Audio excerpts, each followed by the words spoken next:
So we've got this wonderful start menu here, but it doesn't actually start our game if we click the button, but it looks good. So if I click start, it doesn't take me anywhere. If I click quit, it doesn't take me anywhere. So we need to program these two buttons to do what we want them to.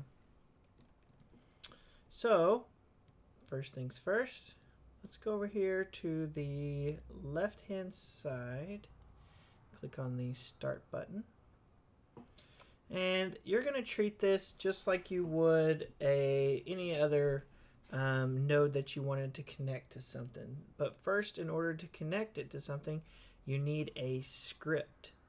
So we have no script on our button, so let's go ahead and add a script. So right click on the start button, and click attach script.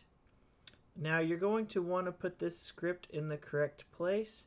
So I'm going to go to my scripts folder here, and I am going to make a new folder, and I'm going to call this start menu. And then I'm going to call this my start _ button. So I have a folder now that's called scripts and then start menu, and inside of start menu I made a script called start button, and I'm going to hit create. Now I have a script for my start button. Perfect. Now this button needs to detect whenever it gets pressed. So we need to wire a signal. So click on your start button. In the top right hand corner, go to node, and then you want to do pressed. Base button, whenever it is pressed, you want something to happen.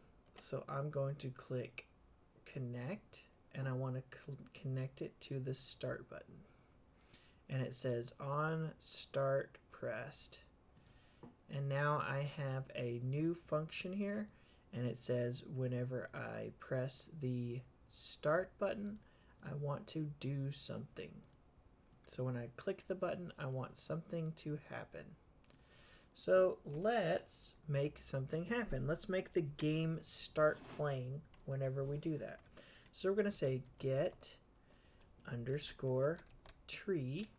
And as you start typing it in, you can see that it's filling in. So I'm going to do get tree dot, and I want to change scene, and I want to change it to, and I have a whole bunch of files in here for mine because I have a bunch of different classes, but I want you to choose your game.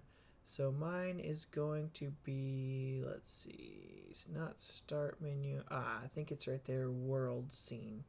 So I want it to change to the world scene. So mine is Eversole, scenes, and then world.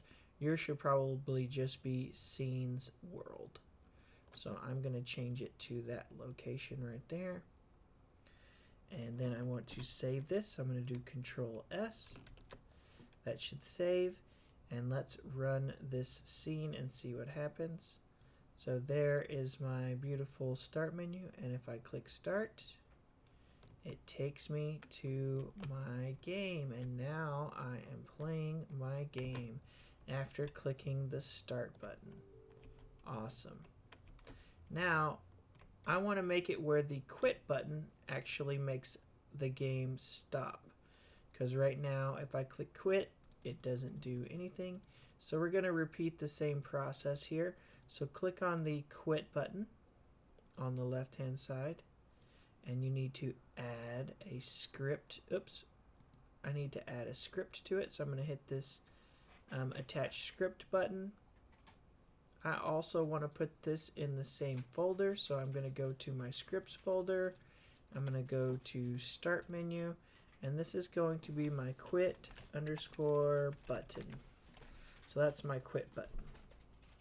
Click OK and create. Here's our quit button. You know what? I probably want to, give myself the notes that I normally do up here. So I'm going to say quit button, and this is online teaching. Okay, I should probably do the same thing for my other one that I just did. I'll do that in a minute. Alright, so I need to wire this button. So right now it's not wired. You can see one is wired and one is not. So let's wire this one. I'm going to click on quit, and then I'm going to go to node, and I want to know when the button is pressed. And I need to make sure that I connect it to the correct one. I'm pressing the quit button, so I'm going to do on quit button pressed.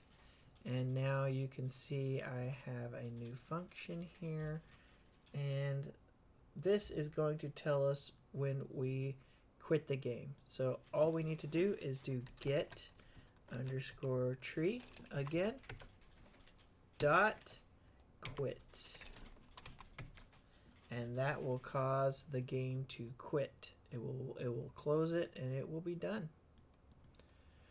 Alright, so let's save this, Control S, and I'm going to add that little note up here above. This is my start button. I should have added it the first time, so you probably want to do that too, because you might have a lot of different codes. Start button, and I'll save. Alright, so I'm going to hit the play button, and we know that the start button was already working, so I'm going to hit quit, and there it goes. Closes my game down. Alright, that's it. The main thing you guys want to do is keep nice and tidy with your code. Make yourself little notes and to help yourself stay organized. And I will see you guys in the next video.